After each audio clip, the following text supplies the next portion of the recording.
Welcome to the Outsmart Burnout podcast. I'm your host, Dr. Zaria Rubin, a functional medicine doctor, an international speaker, and a burnout badass because I've been there myself.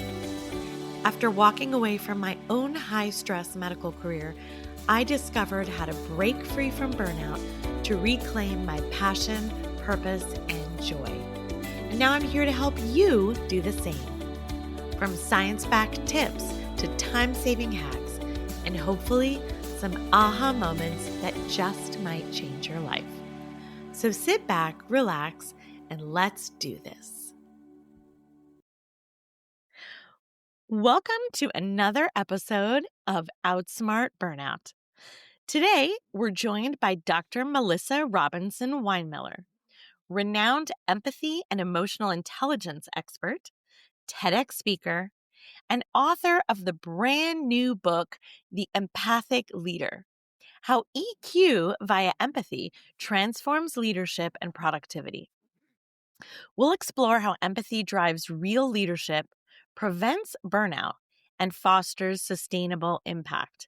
Plus, we'll dig into some fresh insights from her over 30 years of research and storytelling. Wow. I am so excited to welcome Dr. Melissa to the pod. Dr. Melissa, how are you doing? I'm fantastic, and I am so happy to be here with you, Dr. Zaria. Thank you for having me, and thank your audience for letting me be here. This is going to be so much fun. Well, I think this is a real treat because these are topics that are so important, and yet we don't necessarily always talk about them because we don't necessarily understand them fully or think Yeah. about them or have those definitions in our grasp. So let's back up for a second and say, how did you become an empathy expert? That's a good question, actually. So I actually was a performing musician for decades. That's what I did. I started really young, not because my parents wanted me to do it, but because I was just in love with music. That's what I did. And I Wow. loved gigging, I loved performing, I got to play with Ray Charles, I got to play with Mannheim Steamroller, I got to play with Mannheim What? once for oh, yeah, I toured Europe 3 times, once as a soloist. I mean, Okay, I this is crazy. All right. So yeah, what did you play? French horn. What? So like jazz French horn? No, orchestral, mostly orchestra Orchestra. stuff. Yep, I know. So I from was chamber music. I'm thinking Ray Charles. I'm thinking French horn. I'm thinking, how does this go together? That's incredible. Yeah, it was fantastic. I loved Wow. it. I loved every minute of it. Um, I mean, I also play some piano, I play some organ, I do brass in general, but French horn was what I really did. That's where I played, and I played all over the country. But the problem with being a gigging musician is things like, food, shelter, and benefits are not always a solid thing. And I Yeah. like those things. So Which is why I didn't become an opera singer. I trained to be an opera singer and then I decided to go to medical school. I think you were smart, actually, because you Well, because you yeah. still sing. You I still, do, I do. I sing with the yeah. Portland Symphony Choir, and Because it's really fun. Yeah. I think we figured out we might have even been there at the same time. Because I used to Uh, play in that section. yeah, it's crazy. It's Yeah, insane. Yeah, we've yeah, probably shared the stage. yeah, at least once, maybe more. But, yeah, I mean, that's what I did, and I loved it, but, I needed more stability, so I went and got my doctorate so that I could be a French horn professor and, be in the academia, and moved myself all the way out west and, where I had no family, no support, no friends, and the thing about being a French horn professor that people don't understand is just how competitive it is. Because, like, when I was speaking to an audience a couple weeks ago, and I'm like, "Okay, in the audience, how many of you know a French horn professor?" Crickets, not one. Yeah. Yeah. And I mean, that's how it is. So getting a job is insanely difficult. And I did manage to land one, and I went out there to do it. But then within my first term of teaching, I was assaulted by one of my colleagues, which was Oh my God. really difficult. But the hard part after that Mm. was that I couldn't get people to listen. I couldn't get people to hear what I was saying. And like, when I went to the guy that would have been our boss, I was told that as a junior female faculty member, if I was making waves in my first term, that I wasn't gonna get promoted. Well, I didn't really care about promotion at that point. I cared about being able to walk into the building safely. When Wow. I went to his boss, I was told that if I didn't like it, I should just leave. And go where? I mean, we've already established how hard it is to find a position like that. Where was I going to go? So, spoiler alert, I banged my head on that wall for almost 7 years and then wasn't promoted and left. And Wow. but the thing is I just couldn't figure out what had gone wrong. It just kept bugging me. I mean, I spun for quite a while after that. It was just, Mm. kind of a difficult situation. But I kept trying to figure out where the gap was. What was the problem? How did the system fail me so bad? And it wasn't just me. That's the other thing. If a system is failing me this bad, it's failing everybody this bad. Yeah. So, Yeah. to differing degrees, but that's the thing. And so that's when I started trying to pin down what was going on. I was doing some consulting with my husband at the time, and we were going into these healthcare facilities, and I was seeing the same kinds of patterns creeping up, with a lack of understanding and a lack of connection and a lack of, engagement with employees, even with patients, with customers, with vendors, with everybody. And it just kept happening again and again. And so I started digging in on this empathy side of things. I actually backed into it. I wanted to study dark triad.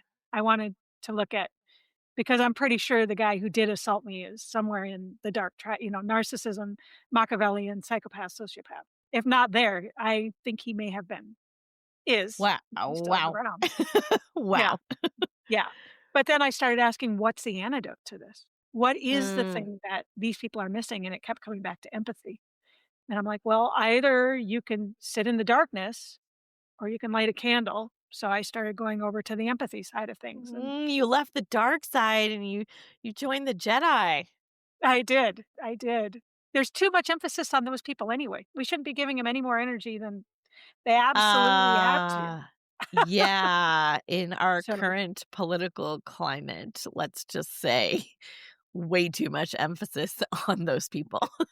there's in general, I mean, we just like even with some of the Netflix series, like they just did a thing on Dahmer. Oh, I guess it's a while ago now, but we kind of are fascinated by this because they can be such monsters. Yeah. And no, we shouldn't be There's giving it's them any kind of like attention. a macabre sort of fascination of, like, you can't look away from it, but Oh, and yeah. I'm just I got serial killers all day long on my podcasts and my iPod or not iPod, but you know what I mean. So, yeah. Oh my goodness. But, yeah, so then you realized that quite possibly the solution was empathy. Yeah, and trying to figure out why it didn't exist. Mm, Why isn't it there? I mean, according to the studies, they figure, although these statistics seem to be changing sadly, but that, 95 to 98% of people should have empathy. There is a biological basis. I mean, empathy covers so many different things because it's biological, neurological, psychology, philosophy. It's a massive, massive subject. So, yeah.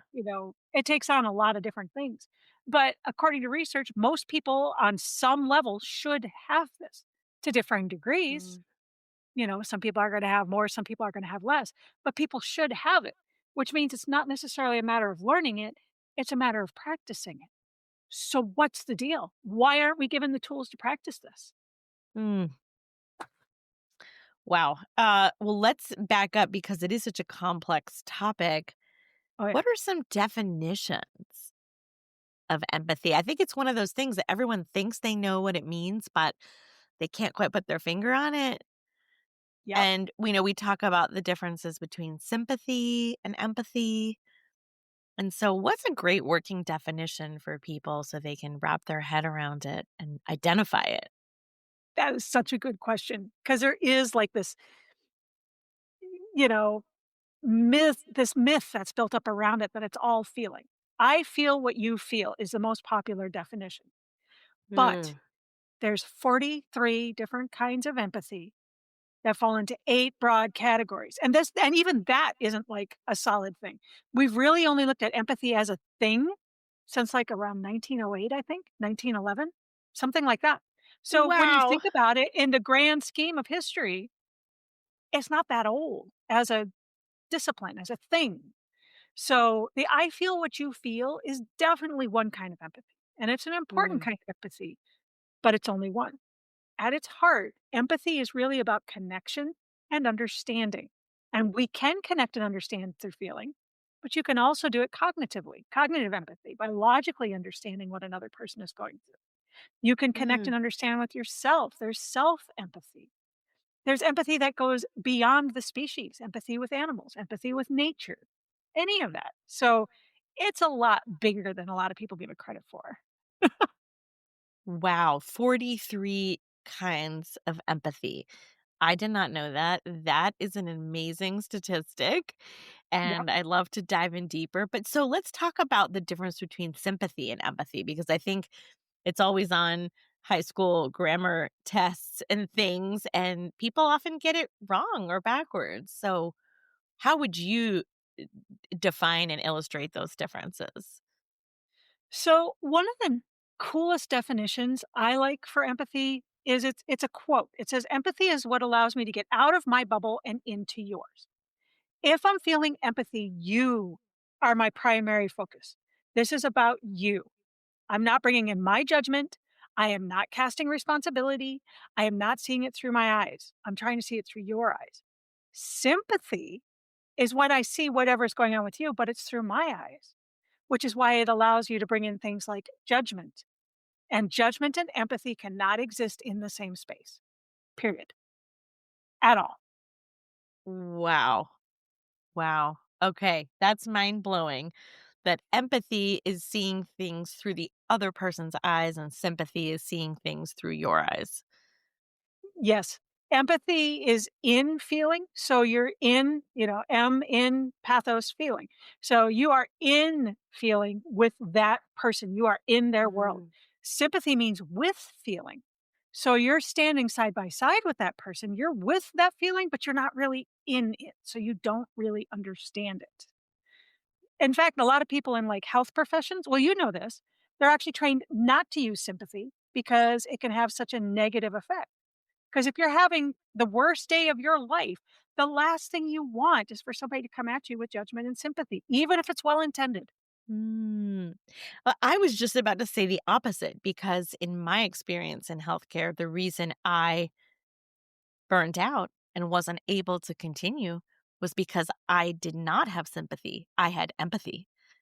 And so I Ah, experienced everything that my patients were going through. And I was absolutely. too in touch with what they were feeling. I wasn't able to take a step back and offer sympathy or offer comfort from a place of, I am not in it, I'm outside of it. Right. But I would actually say that instead of sympathy, sympathy should stay out of the equation altogether. And what you could have done, I mean, it's healthcare is hard. It's hard. Yeah. But instead of offering emotional empathy or affective empathy where you were, like, in it with them, that's where you could offer cognitive empathy.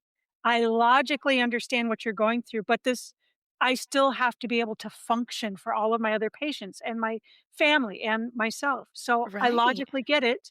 I can help you with this, and then that's where it ends. Because I Right. actually teach a lot of leaders that because leaders run into the same thing. If Sure. you are absolutely in emotional empathy with your people 24/7, Mm. you're going to burn out. Yes, absolutely. Absolutely. Yeah. And so, how does that differ from compassion? Or is it Well, kind of kind on of the same lines? so compassion and empathy work side by side. Empathy is I feel what you're feeling or I get what you're feeling. I understand and we're connected, but I'm just in it. I am not doing anything. There is no action involved. Compassion is the action that goes along with empathy. Which is where people get in Oh, trouble as well, because so take for example, right? I'm sure you've heard of it, you've seen it, you've been in it, where there's a relationship, right? And one partner is like, I just want you to hear me. I just want you to be in empathy in this feeling with me. And the other partner's like, no, I'm going to do this. I'm going to do that. I'm going to fix this. I'm going to grab this. I'm going to get it, but without displaying empathy first. So because they didn't plug into empathy first, they're trying to display compassion, but it can go off the rails pretty bad. So Yeah. empathy comes first, you feel it, you understand it, you connect, and then you do the action. I Otherwise, you're liable to I mean fall into that I trap. mean, it's so complex because I think oftentimes when people are trying to fix it, solve it, address it, go into doing mode, they are doing that not out of empathy or compassion. They're doing that to alleviate their own discomfort. Also possible. I mean, that's there's nothing is ever cut and dried when you're dealing with human behavior. There's always layers and layers and I layers. mean, come on. So let's talk a little bit about something that I was not familiar with until I got exposed to your work, which was self empathy and self compassion. Can you share a little bit about that for our listeners and maybe ways that they could learn to understand it and possibly practice it? Totally. Because I actually think this may be the overlooked part of empathy that a lot of people have missed. Um, so if you think of empathy as understanding and connection, then self empathy is going to be the ability to understand and connect with yourself, which is not as easy as it sounds. You know, when like the people that I work with primarily are leaders. And you think about these people that are very driven, they're very motivated, they're very high self-actualizing, they're go-getters.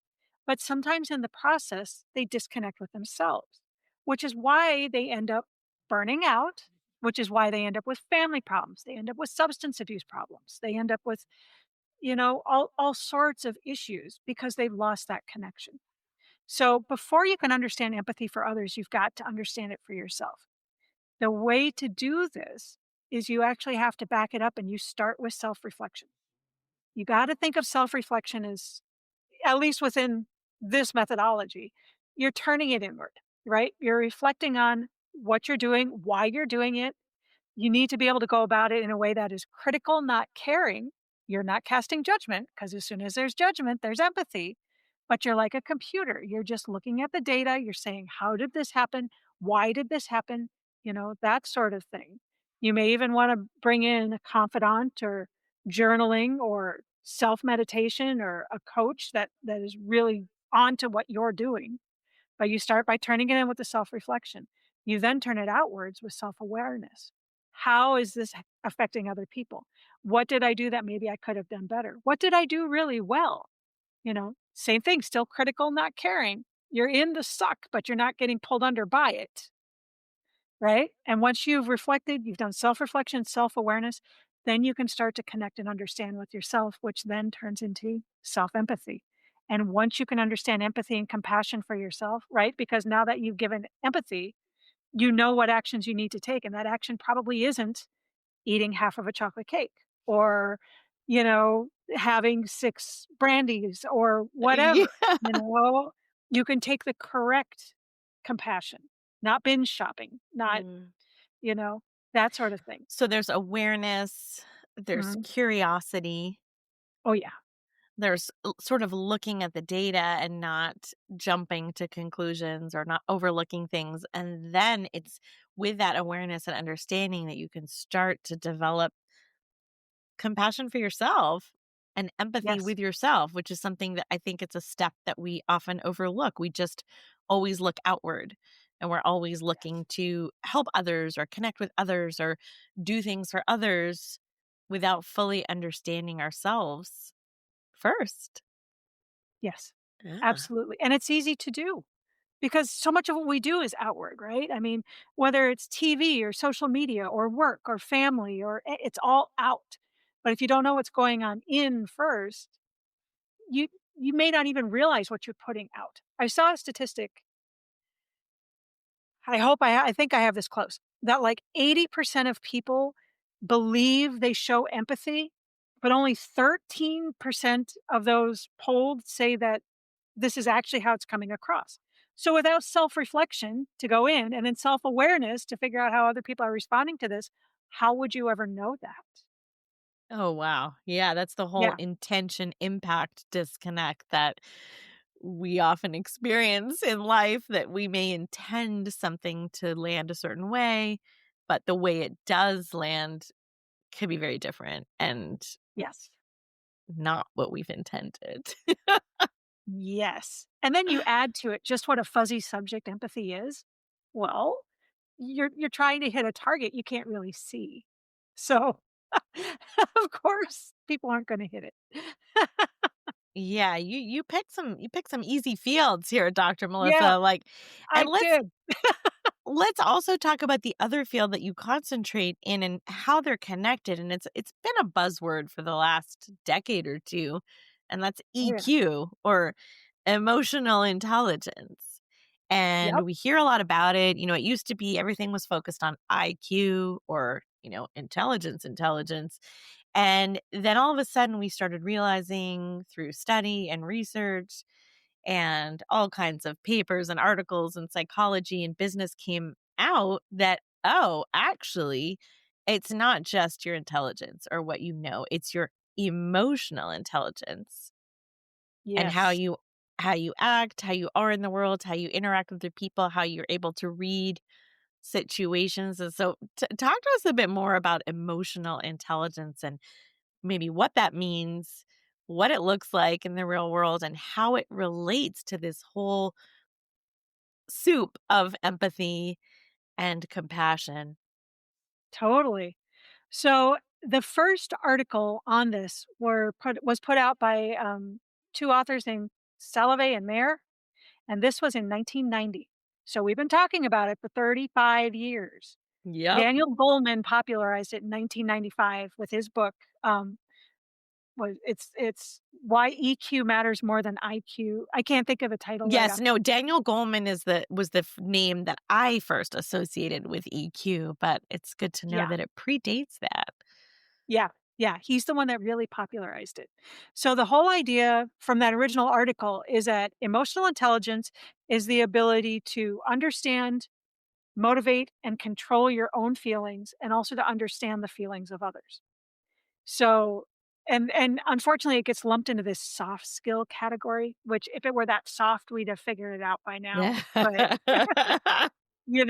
it's this idea that this is how we relate. So you think of it like a tool bag, right? Emotional intelligence, you're gonna have motivation, you're gonna have according to some I mean, it kinda depends on who you talk to, what's in there, but there's communication, there's empathy, there's all this other stuff.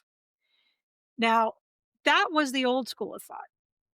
The way I've been kind of putting this together with my research and stuff, I believe empathy has to come first. You have to understand and connect before you reach into this tool bag. Because if you don't understand and connect, you don't know whether you're reaching into that tool bag for a screwdriver or a bandsaw. Mm. You don't know the best skill to use. So I Mm. think empathy actually comes out of the tool bag and has to come first. Oh, wow. That's so interesting. So empathy Mhm. informs the way we apply emotional intelligence to our Right. relationships, to our interactions, to our business environment and leadership. Yes. Yes.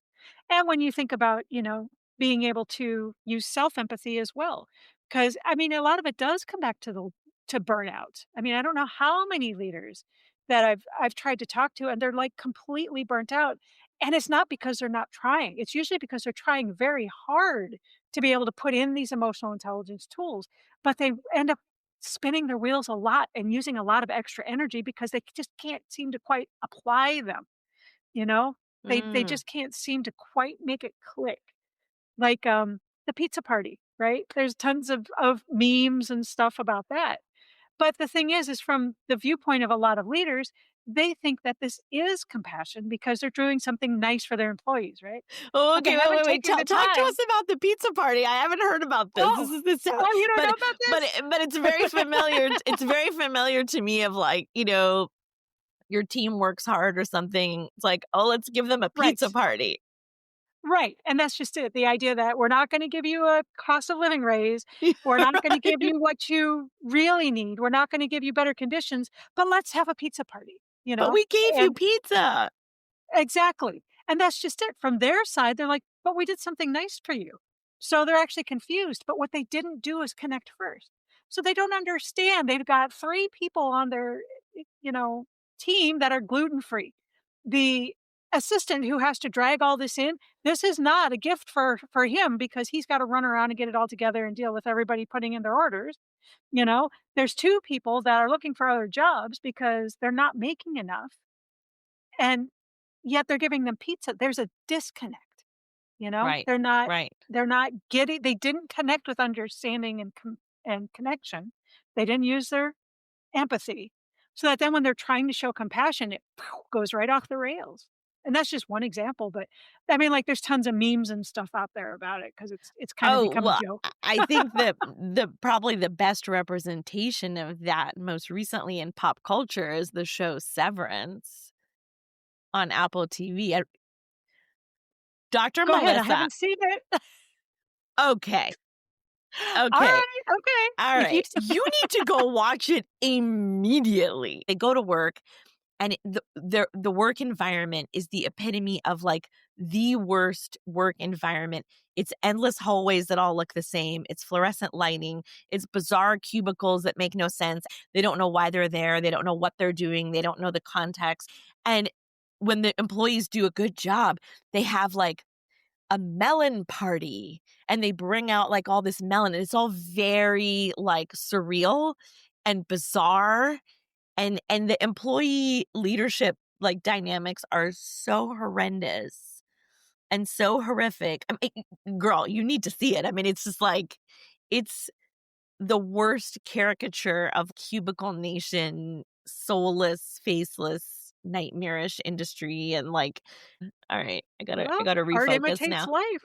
Yeah, I mean, yeah, so the pizza party and the memes about the pizza party, I mean, yeah, it's you're not necessarily honoring what the employees actually need or want. right. You're just giving them this little carrot that is kind of like a tasteless, rotten carrot. Right. But in the mind of some of these leaders, they actually think they're being compassionate, that they're Right, doing something nice because they haven't bothered to connect. And then they're confused. The employees are right. upset. And they're Right. doing something that they think is Right. nice, quote unquote, but Right. it's not what the employees want or what the Right. team needs in order to foster a good work environment. Right. Oh my goodness. Exactly. Oh my goodness. So let's talk about burnout and empathy and lack of empathy and lack of self-empathy, and talk to us about how those things are interconnected, either for yourself when you are lacking in self-empathy, or in leadership positions. You mentioned that leaders often burn out, but I would think it kind of goes both ways, that if you have a leader that's not empathic as an employee, you might be more likely to burn out as well. Totally. Absolutely. So for leaders in particular, what I see, like I said, are people that are very, very driven. So the thing is because they don't have the self empathy to be able to say, "Look, this is too far. This is too much. I can't do all of this." They'll drive and drive and drive and drive and drive until they just can't. I think it's like okay, I could have this wrong again. I'm trying to think. The statistic is in my book, but I think it's like 36% of leadership are either burnt out or heading that way, which is I mean, that's a third. That's a That's lot, that's not good. you know? No, no, and the thing is if you have someone like that, that's gonna push and push and push and push. They're going to do that to their employees too because if I can do it, you should do it. And Right, so they're they're modeling very poor self-empathy and self-compassion right, skills, and so it comes from the top down. totally. Whereas if they would learn self-empathy and an understanding of, "I can't do all of this. This is not feasible for a human being," then that's what they're modeling to their employees in that, you're human beings first. It's the difference between leadership and management. Management goes Mm, back to this old command and control style that treats an organization like a machine and the people in it like the parts. And you can take your parts and you can fix them, or you can move one out and change it with another or whatever. But it's still a machine. But we're not machines. We're going to burn out. So, whereas yes! leadership, We are not machines. yes, leadership, you're actually looking at vision and strategy. and actually getting the most and the best that you can out of your people, and not out of coercion, because you can make them want to give you that. And that's leadership. And we make that mistake a lot too. It's not management, it's leadership. Wow. Okay. So let's talk about the book. You have a brand new book out that is a Yay! bestseller, and it's called The Empathic Leader, right? Yeah, I think it has a subtitle. it does. It does. But so, yeah, tell us about the book and how you got the inspiration to write it. And we'll dive into some of the themes that it covers, specifically, empathy as strategy or different empathy frameworks and how we Yeah, can you apply bet. them. Yeah. So the full title is The Empathic Leader: How EQ via Empathy Transforms Leadership for Better Profit, Productivity, and Innovation. And this is important because when I go through the book, I talk about it not in terms of something fluffy and emotional, but something that is data driven, that is skills based, and that is results oriented, and that belongs in our organizations. And I back it all up, like the back 10 pages I think are all references. This isn't my opinion. This is research. This is what it is.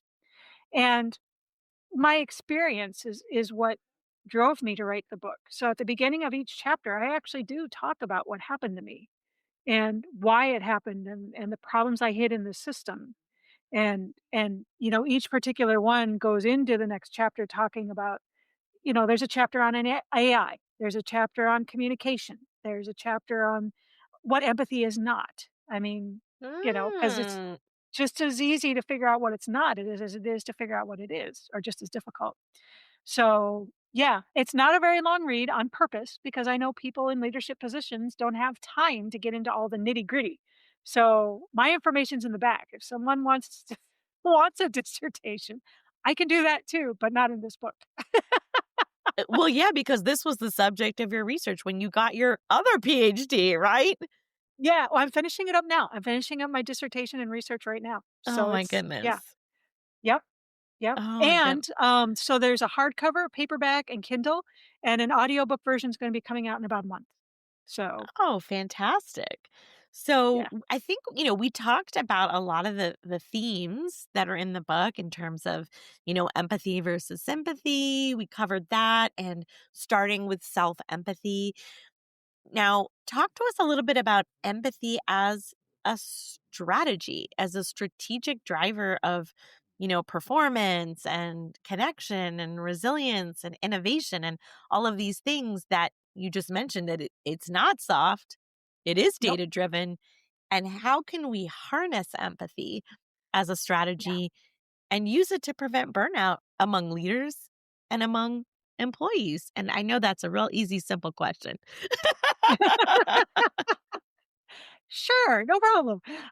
Well, the first thing to keep in mind is it is data driven. Just as an example, there was a study put out by Ernst and Young, the big, top four consultancy group, about empathy in 2021.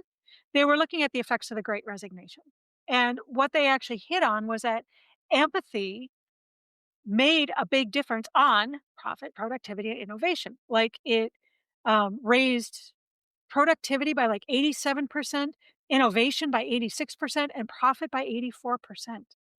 So, I mean, there it is data driven. They did a subsequent article a couple years later just to see where the stuff had gone. And what they really found is that all of these organizations that were talking empathy, oh, we have empathy, we love empathy, we are empathetic with our employees, but weren't using it, their employees were losing trust and their profit, productivity, and innovation were tanking. So it's not enough to just talk about it. You've got to use it. People are smart. They're going to know if leaders, as if you're not actually walking the talk. If you're just getting a pizza party. Right, right. If you're just putting makeup on it and you're not actually doing anything with it, your people know that.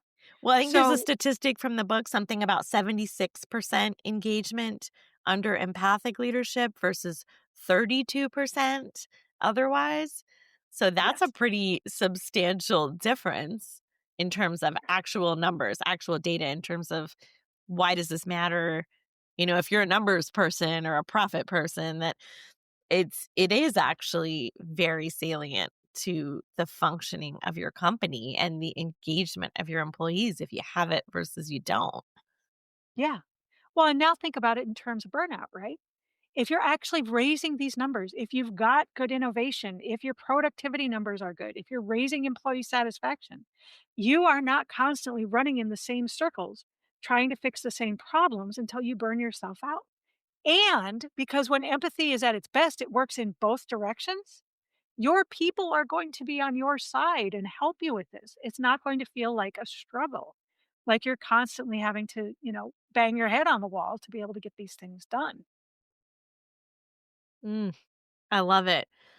So Yeah. you talk about empathy frameworks in the book and being able to recognize and act on, I think the number is like 7 to 9 moments of empathy a day and not Yep. letting them pass by and let them go unnoticed. And talk to us a little bit more about that and how we can start noticing these opportunities for empathy at work and in our everyday lives. Yeah.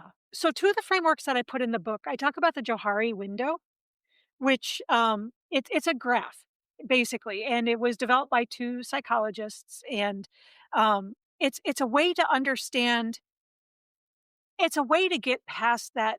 Am I using empathy and my people don't think I'm using empathy? The 80%, 13% we were talking about. 80% of people think they're using it Right, and only compared to. 13% think they're getting it. Right, totally. So that's one way, that's one tool you can use to go about that because it's got 4 quadrants and it talks about things that are known to you, things that are known to others, things that are unknown to you, things that are unknown to others. And you've seen it, you know what I'm talking, you're nodding. Yeah. Well, my brain is going elsewhere to, Donald Rumsfeld. Oh, Known knowns, unknown knowns, known unknowns, oh, same kind of thing, Yeah. yes, but we're keeping it on a behavioral pattern kind of thing, yes. Yes, it's like, what do you know and what don't you know kind of thing. Yeah. Exactly. So, but we don't know what we don't know. So by having something like that, having something someone trusted you can talk to, maybe doing it as an employee exercise, but you've got to have an environment where people are going to be comfortable enough to tell the truth, or at least, have a promise of anonymity either way. But, to be able to actually get this stuff out, you might learn stuff about yourself that you didn't know. It was unknown to you and to others. And now you can go back and start with the self-reflection piece and start putting it all together. So I've actually had really good luck with that one, being able to kind of get to the root of some of what's going on because a lot of times people don't understand. I think another important distinction to make is that a lot of people that get into leadership positions aren't necessarily there because they're the best leaders. They brought in the most contracts, they had the highest paying clients, they did Right. something phenomenal that way, but they don't have any leadership training, which does them a disservice. Or they're a founder, an inventor, or a scientist, and they don't Right. have the people skills. Exactly. And a lot of times they know that. They know that their leadership skills aren't up to snuff, but they don't actually know where or why or how because they're lacking that whole toolbox. So by doing exercises like this, you can start to bring out, oh, this is where I need work. Okay, I'm not too bad at this, but I could really work on my communication. How do I work on my communication? This is what my people aren't getting, that kind of thing. So it actually allows you to dig in a little deeper and get very specific on what your people need, which then raises profit, productivity, and innovation naturally Mm, because there's that empathetic connection and understanding on that human level. Now these other things can start to come into play instead of a constant battle, you know? yeah, So, fantastic. So for yeah. us mere mortals who are not CEOs of large companies, maybe we're not managing large teams of people, employees and folks under us. If we're maybe entrepreneurs, solopreneurs, moms, what are some ways that we could start cultivating self empathy and compassion today. Just after listening to this episode, what would you tell our listeners to do or practice so that they could start first with yourself and then move Yes, outward to others? totally. So, one point I make in the book is that even though it says leadership, that doesn't necessarily mean CEO. You know, we're talking leaders of families, leaders of communities, maybe just a leadership of one, leading yourself. So, it all goes together. Empathy is one of those human things that can connect all of us. So, to say, well, this doesn't really apply to me because I'm not a leader in a Fortune 500. Oh, no, it applies to everyone. So, I mean, it just does. It's empathy. It does. One way that I think I mean, the thing is I really believe it goes back to that self-empathy piece. So really taking the time to take a step back and start with the self-reflection. Begin with I had this interaction with my kids. Yeah, they're teenagers and so they're going to be teenagers, but this maybe didn't go as well as I wanted. How did I fit into this? How did I, create this dynamic? Is there a different way to be able to go about that? The Johari window, like we were talking about, you could sit down and do that with a group of people. You could even sit down and do it with yourself, to a certain degree. I mean, obviously, the unknown unknowns, there you're not going to get very far, but you can do the other stuff. And I do mention that I think the best thing you can do is get some kind of outside interaction with this because it's the idea of when you're inside the pickle jar, you can't read the label on the pickle jar. It's Right. exactly what it is. So if you can get a friend or a trusted confidant, someone who's going to tell you the truth. If you're in an organization, maybe you've got a mentor of some kind, but not someone that, there's a power differential and they report to you and they can't tell you the truth. You can get a coach, but just make sure that they're in it for the right reasons and doing the right things. Get the right coach, don't just get a coach. Right. You could even do journaling. You can do what I call micro meditations where you're just like going between things and thinking about, okay, how did that go? That didn't go well. What about this? You might write some down later. You might have a verbal diary, be able to take recordings and that kind of thing. But to start there with the self reflection and with an understanding of, I obviously don't know everything there is to know, even about myself. Where Mm. can I start? Because the funny thing is when I start into this with people, they'll start off with the, well, I don't know. But then they'll be like, yeah, well, maybe I do tend to compartmentalize this stuff and this could be a problem. Yeah, I know that person actually really pushes my buttons and I tend to be upset with them. Yeah, I'm trying too hard to be nice and I'm actually not giving empathy because empathy is kind. Nice and kind aren't necessarily the same thing. So, Ooh. usually they do have an idea. It's not quite as unknown as, it's easy to be like, "Oh, I don't know." But if you actually stop and think about it, it's like, yeah, I might actually have an inkling there." Dr. Melissa, this has been such an incredible conversation. If folks are really digging this empathy stuff and self empathy and compassion and leadership and how it all fits together, where can they find your book? How can they get in touch with you? Tell us all the things. You got it. So everything is on Amazon. I mean, Amazon is the Amazon. So you can find it there. You can find all four kinds there. The audiobook won't go up for a little while yet, but everything else is already there.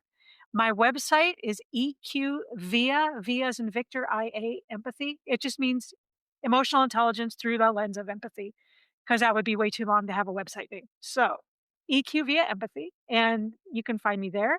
I'm on LinkedIn, I'm on Instagram, and I have a YouTube channel and a podcast up there of my own called The Empathic Leader. So you can find me there too. Phenomenal. Yes, definitely check out Dr. Melissa's podcast. Thank you so much for sharing your wisdom on how we can embed empathy into leadership and how we can outsmart burnout with self compassion. Everyone should grab a copy of her new book because it is such a powerful guide for anyone who is leading with heart and strategy. Like she said, if you're leading a corporation or you're leading an enterprise of one, and so check out the empathic leader, reflect on, an empathy practice that you can adopt this week. And make sure that you share this episode with somebody, someone who maybe needs to learn a bit more about empathy and leadership, or someone who's really curious. And make sure you like, subscribe, leave us a review because it really does help our show get seen and heard by more listeners who really need help. And so until next time, because the world needs more empathic leaders like you, remember, burnout is not your destiny. It's your wake-up call.